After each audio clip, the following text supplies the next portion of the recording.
Anime games have come in all shapes and sizes throughout the years, from the tournament fighters on the Super Nintendo to the 3D arena fighters on modern consoles. Behind these games, you have developers that attempt to give players an experience that really captures the feeling of the respective series, to varying results. Companies like Arc System Works, Dimps, and Spike Chunsoft have all found success with their various anime licensed games. Now, the main thing that these three have in common is the fact that they're all Japanese developers. So, what happens when you take a well-established anime IP and hand it over to a non-Japanese game developer? Well, you get a mixed bag full of solid ideas with poor execution, good games that people still cherish to this day, and everything in between. So today I'll be taking a look at some of those games, starting with the Legacy of Goku series on the Game Boy Advance. For those who don't know, it's an action RPG based on the Z portion of the Dragon Ball story, developed by Webfoot Technologies, a small studio based in Chicago, Illinois, full of passionate Dragon Ball fans. Despite the first game in the series being nothing too special and not having much of a budget, it did well enough to get 2 sequels. Legacy of Goku 2 is considered by many as one of the best Dragon Ball games of all time, and is a big staple in the GBA library. They're the little development studio that could.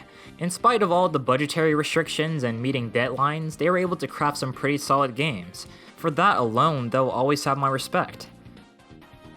Then they made Taikatsu.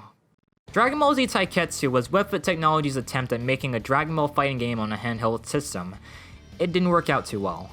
I've talked about this game before on the channel, so I'm not going to go into extreme detail. However, I will say that it's really evident that this game was rushed out for 2003's holiday season. It's a clunky mess that needed a lot more polish. I believe in some point during development they even planned on having a GameCube version of the game. What a shame. These days they've been pretty quiet. Earlier this year they mentioned that some of their classic games would be coming to modern platforms, although they never specified which ones. Everyone is hoping they're referring to the Legacy of Goku games. Nothing new has been said since though. Around 2015 they were making plans for a Legacy of Goku 4, but that fell through when they couldn't find a publisher to provide funding. I'd be open to seeing the series return one day, especially now with all the new Dragon Ball content we have. I doubt Bandai Namco will ever comply, but who knows what could happen in the future. Next, let's take a look at everyone's favorite ninja, Naruto. Back in the mid-2000s, Naruto games were hitting their stride. We had a variety of different games across consoles and handheld systems, and CyberConnect 2 still knew how to make video games at that point. In 2007, Ubisoft Montreal gave us their take on the Naruto world with Naruto Rise of a Ninja, and its sequel, Broken Bond. Not only were these the first Naruto games developed by a non-Japanese company, but they're also some of the first Naruto games to be released on next-gen consoles at the time. I love both of these games. They really emphasize the main thing I enjoy about Naruto, and that's the world. The Hidden Leaf Village and everything surrounding it is fully explorable.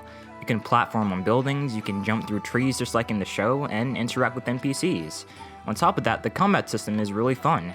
It has a certain amount of depth that I wish more Naruto games had these days. For example, your jutsus aren't just tied to one button, you have to input the correct hand signs in order to execute them.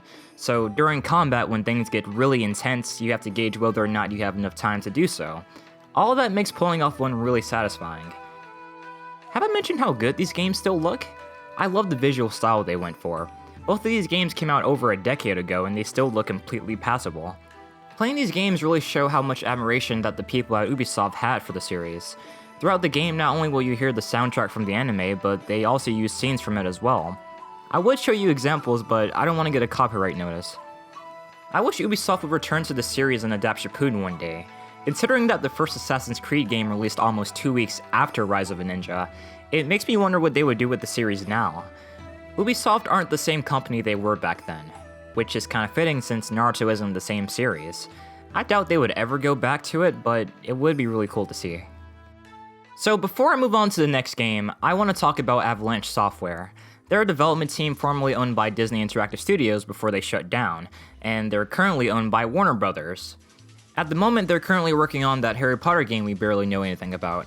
The reason I mentioned them is because back in the 2000s, they made a video game based on a very popular IP at the time, Bolt.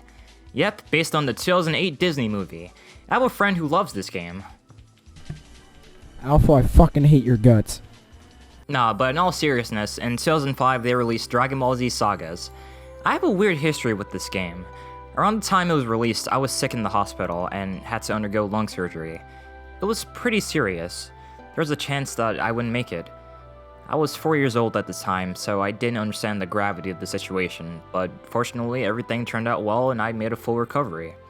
I remember waking up and seeing my family around me, and I saw my brother holding up a copy of Sagas to surprise me with. I was really happy, and this is a memory I always cherished.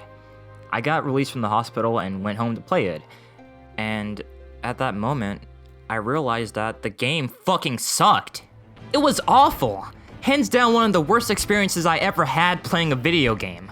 The character models were atrocious, the controls were clunky, the soundtrack is lame, the movement was stiff, and the gameplay was so fucking mad, and the gameplay was repetitive. This game only came out in America. It never saw a release in any other region, and honestly, I don't blame them. I wouldn't want this shit either. This game is hardly functional. You can stunlock bosses and beat them by spamming one button. People paid money for this game back then. I get that they were trying something different. Instead of making a normal fighter, they went the route of a 3D beat 'em up. That's perfectly fine, but if you're doing something like that, then at least have it be good. If it was gonna be like this, then you should have just copied those! I can't figure out what they were thinking! I've tried looking up interviews, but nothing comes up. It's weird. This is a strange time. I got one more game in me. How about Yu Yu Hakusho Spirit Detective? It was developed by Sensory Sweep and Screaming Games, two American developers. We didn't really get Yu Yu Hakusho games over here, so it has to be good, right?